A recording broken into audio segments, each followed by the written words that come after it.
جسم کی hyper sensitivity ہے جو خاص چیزوں کے خلاف ہوتی ہے. مختلف چیزوں کے خلاف آپ کا جو جسم ہے وہ زیادہ سینسٹیو ہو جاتا ہے اور اس کے خلاف رد عمل دینا شروع کر دیتا ہے اور اینٹی باڈیز بننا شروع ہو جاتی ہیں. تو اس میں جو بنیادی نقطہ وہ یہ تھا کہ انسان سینسٹیو ہوئے بغیر الرجی کا مریض نہیں ہو سکتا. اور یہ مستقل علامت ہے.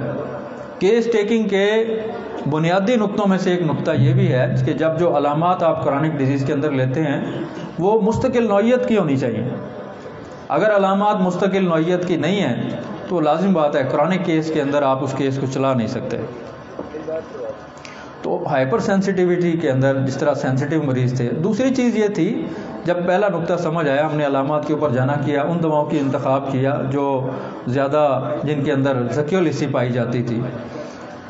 تو مریض دوا کھاتا کہتا ڈاکٹر صاحب دوا کھاتا رہتا ہوں تو ٹھیک رہتا ہوں, چھوڑ دیتا ہوں تو پھر وہی حال ہے. اس طرح تو میلوپیتھک بھی لے رہے تھے. تو اس کے بعد جو دوسری چیز تھی جو ریپرٹری کے اندر بھی یہ نقطہ لکھا ہوا ہے کہ ان مریضوں کو یہ بار بار رپیٹ ہوتے تھے, بار بار ہونے کا رجحان, یہ جو ٹینڈنسی تھی جب تک ہم ان مریضوں میں سے اس ٹینڈنسی کو ختم نہیں کرتے تب تک یہ الرجی کا مریض ٹھیک نہیں ہوتا. اب ہم نے دو زاویوں سے ان کو ڈیل کرنا شروع کیا.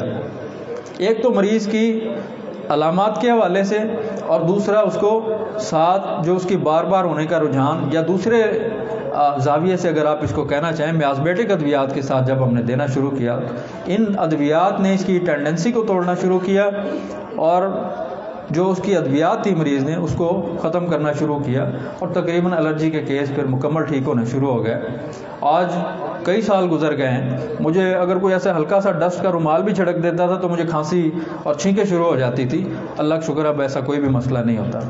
اور اس میں آپ ان مریضوں کے اوپر جب توجہ دیں گے تو آپ کو فیل ہوگا کہ ان کی ایگراویشن دو سیزن کے اندر زیادہ آتی ہے.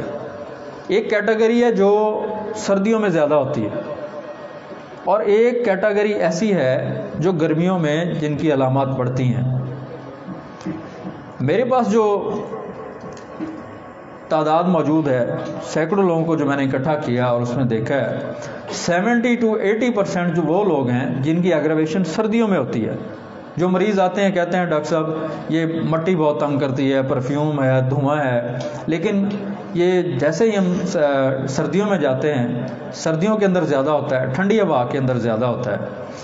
تو بیسیکلی ٹاپ کے اوپر جب ہم نے اس کے اوپر دیکھا تو دو ریمیڈیز جو آ رہی تھی زیادہ تر آ رہی تھی.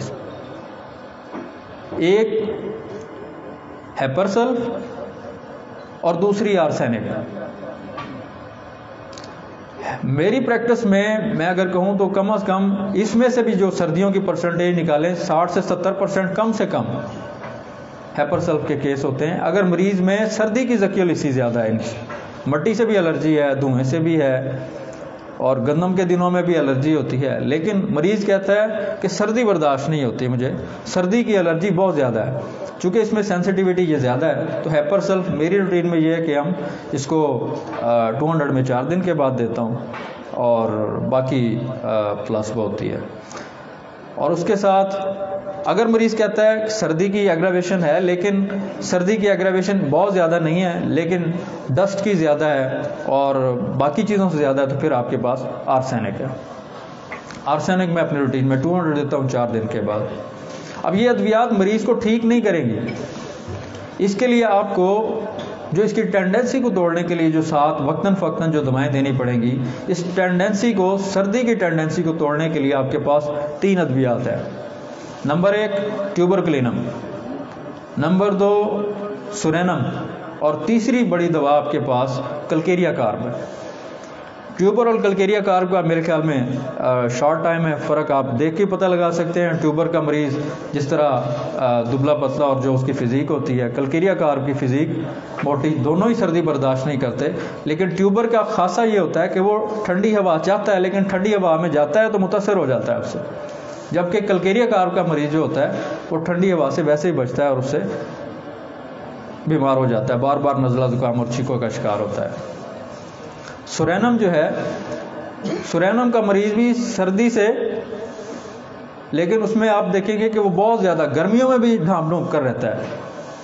تو زیادہ تر آپ کو، میں اس کی بھی اگر پرسنٹیج لگاؤں، زیادہ تر ٹیوبر کے آپ کے پاس کیس آئیں گے. اس کے بعد آپ کے پاس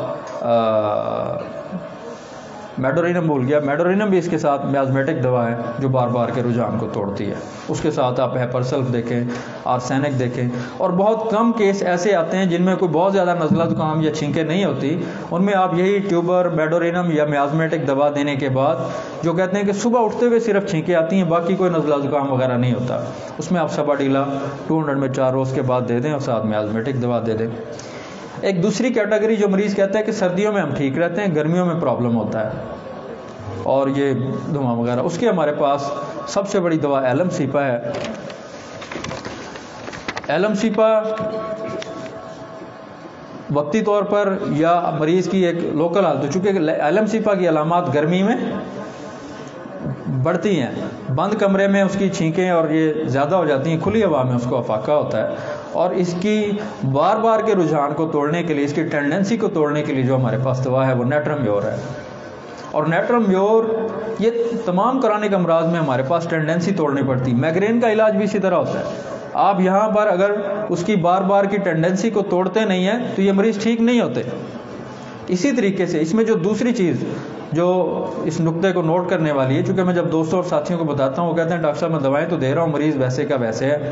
اور جب ہم اس کی خود اپڈیٹ لیتے ہیں تو آپ نے دوبارہ جب مریض کو آپ نے جب نسخہ ثانی کے لیے اس کو دوبارہ ہسٹری لینی ہے تو آپ نے 2 چیزوں کو نوٹ کرنا ہے. وہ 2 چیزیں کیا ہے کہ ایک مریض آ کر آپ کو کہے گا ڈاکٹر صاحب دوبارہ ہو گیا، تو دوبارہ ہونا پرابلم نہیں ہے، لیکن دوبارہ ہونے کے ساتھ جو 2 چیزیں آپ نے نوٹ کرنی ہیں وہ یہ ہے کہ پہلے جیسی شدت نہیں ہوگی، پہلے جیسی شدت نہیں ہوگی، اور دوسرا اس کا گیپ بڑھتا جائے گا، اس کا وقفہ بڑھتا جائے گا. یہ شدت کا کم ہونا اور اس کا وقفہ بڑھنا یہ چیز کی علامت ہوتی ہے کہ مریض کے اندر جو ہائپر سینسٹیوٹی ہے وہ کم ہوتی جا رہی ہے، اور اس طریقے سے مریض چند مہینوں کے اندر کیا ہو جاتا ہے، ٹھیک ہو جاتا ہے، مکمل ٹھیک ہو جاتا ہے. تو گرمی کی ٹینڈنسی کے لیے آپ کے پاس ہے. مائگرین کا علاج میں بھی اسی طریقے سے آپ مقصد ہے کہ یہ دوائیں بار بار دیتے ہیں ساتھ مریض میں تو رجحان ٹوٹتا جاتا ہے اور آہستہ آہستہ ٹھیک ہو جاتا ہے. تو میرے خیال میں الرجی کا ٹاپک تو کافی بڑا ہے، لیکن چونکہ وقت انتہائی مختصر ہے تو میں آپ سب دوستوں کا شکریہ ادا کرتا ہوں، خاص طور پر میرے باہر سے آنے والے مہمان، میرے خانے وال کبیر والا کے دوست.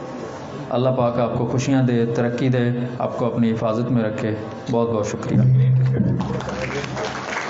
ٹائم